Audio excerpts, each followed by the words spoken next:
Seragam loreng yang dipakai Raffi Ahmad saat menghadiri perayaan HUT TNI di Monas akhir pekan lalu menjadi sorotan. Anggota DPR bahkan sampai mempertanyakan kapasitas Raffi memakai seragam tersebut.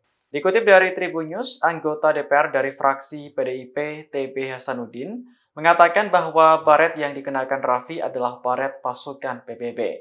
Ia bertanya-tanya apakah Raffi sedang mengikuti pelatihan sebagai pasukan misi perdamaian PBB atau memang sedang bertugas sebagai prajurit TNI untuk misi tersebut. TB Hasanuddin lantas menyinggung penggunaan atribut militer sebagaimana dimuat dalam Skep Panglima TNI nomor Skep garis miring 346 garis miring 10 garis miring 2004. Kemudian diatur lebih lanjut dalam surat telegram Panglima TNI nomor ST garis miring 29 garis miring 2005. Aturan-aturan tersebut secara tegas menyebutkan bahwa yang berhak menggunakan seragam dinas TNI adalah tentara aktif.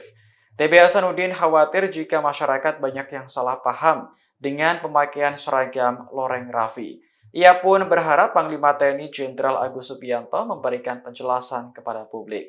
Sementara itu lewat unggahan di Instagram, Raffi Ahmad tampak bangga mengenakan seragam loreng dan baret biru. Ia juga sempat bersalaman dengan Kapolri, Panglima TNI, Jenderal Dudung hingga bernyanyi bersama pengisi acara.